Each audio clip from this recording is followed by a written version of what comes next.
I used to believe trust was the foundation of a marriage, until I found myself staring at the empty side of our bed more nights than I could count, wondering if working late was just the polite version of betrayal.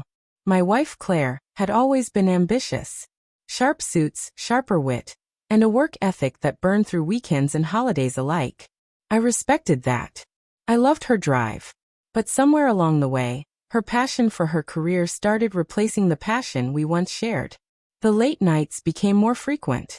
The phone was always on silent, and I began to feel like a placeholder in her life, not a partner. Still, I didn't suspect anything, not really, until the small things started stacking up like quiet red flags. She began showering before coming home. Her perfume smelled different, muskier, like it wasn't applied for the office. She stopped wearing her wedding ring on client-heavy days. One night, around 11:40 p.m., Claire came home looking distracted. Not tired, distracted. She kissed me like she was checking off a task, mumbled something about a draining strategy meeting, and disappeared into the bathroom with her phone in hand. I watched the door close behind her and realized I didn't even know who her new clients were anymore. The next morning, I decided to trust my gut, something I should have done months ago. I didn't confront her. I didn't argue. Instead, I prepared. I took the Friday off without telling her, claimed I had a last-minute business trip, and left early in the morning, bag packed, hotel receipt printed, everything carefully crafted. She smiled sleepily when I kissed her goodbye, already reaching for her phone as I walked out the door. But I didn't leave town. I doubled back 2 hours later and parked a few blocks from the house. I watched from the shadows, my heart pounding like I was the one doing something wrong. She left around noon, perfectly dressed, phone to her ear, looking like a woman going to war, not a woman in love. I didn't follow her. I didn't need to. I had something better in mind. I called someone I trusted completely, my old friend Derek. He'd gone through a nasty divorce the year before and knew exactly what kind of pain lived behind my smile. "Are you sure?" he asked. "This isn't just paranoia?" "I need to know," I replied. "And I need you to help me get the truth." Derek agreed without hesitation. That night, I stayed parked near the house with binoculars and a camera. Claire had texted me at 7:12 p.m. "Still stuck at work. Might be a late one. Don't wait up, babe. I love you." Briefcase kiss mark. I didn't reply, because at 7:48 p.m., I saw him walk up to our front door. Tall, athletic build, confident stride. He didn't knock. He used a key. He had a key. The anger that rose in my chest wasn't fire, it was ice. Cold. Controlled. Dangerous. I didn't storm in. I didn't smash my car door and scream betrayal.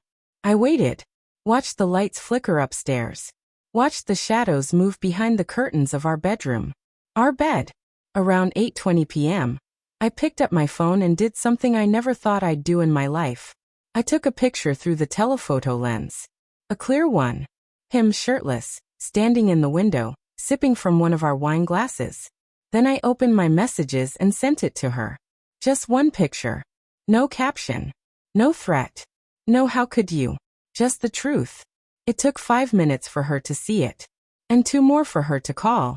I let it ring. And ring. And ring. When she finally gave up, she texted, "It's not what it looks like. Please let me explain." That made me laugh.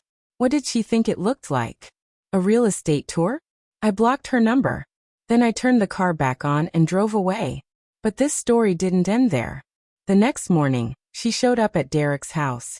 He had agreed to let me stay there while I figured out my next move. Claire looked broken.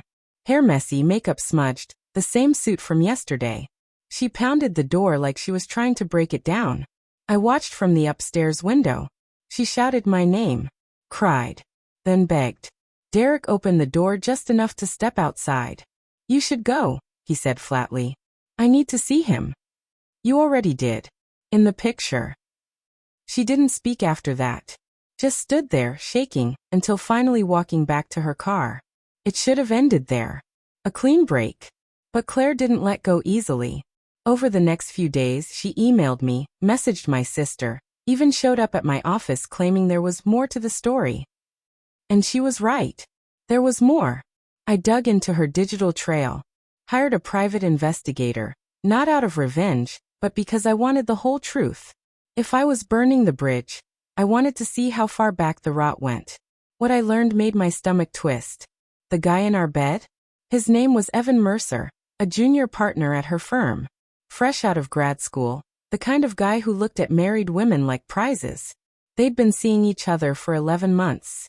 Hotel receipts, lunch meetings, client dinners that lasted until 3 a.m. It was all there, hidden in plain sight, buried in her calendar under fake initials and vague terms like strategy session or partnership prep. And the worst part? They'd laughed about me in texts. Screenshots the investigator pulled from a cloud sync I didn't even know she used. Her messages to Evan painted me as dull, safe, and predictable. Someone she used to love before she outgrew me. There was one message that broke something in me permanently. He's still waiting for me at home like a puppy. It's almost cute. Almost. That was the moment I decided. Not just to leave, but to erase her. I met with a lawyer the next day. Divorce papers were drafted within the week. No confrontation. No final fight. Just a signature and silence. When Claire was served, she didn't cry. She raged. Called me a coward. Said I ruined our marriage over a mistake. She even had the nerve to say she was planning to come clean eventually. But the truth is, she was only sorry she got caught. I moved out of the city 2 weeks later. Derek helped me find a new place, small, quiet, no memories in the walls. I started over. Slowly. Painfully. But clean. Months passed.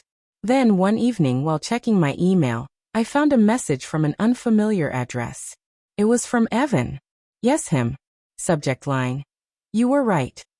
I opened it. The message was short. She said you were boring. But she lied to both of us. She played me too. I think she just needed someone to blame for her own emptiness. Just thought you should know. I deleted it. Because I no longer cared. Claire was just a chapter now. One I'd read too long, underlined with trust, and had to rip from the spine of my life. And as for Evan? He ended up exactly where he belonged. Outside my house, in my bed, exposed by a single picture. A picture she'll never forget.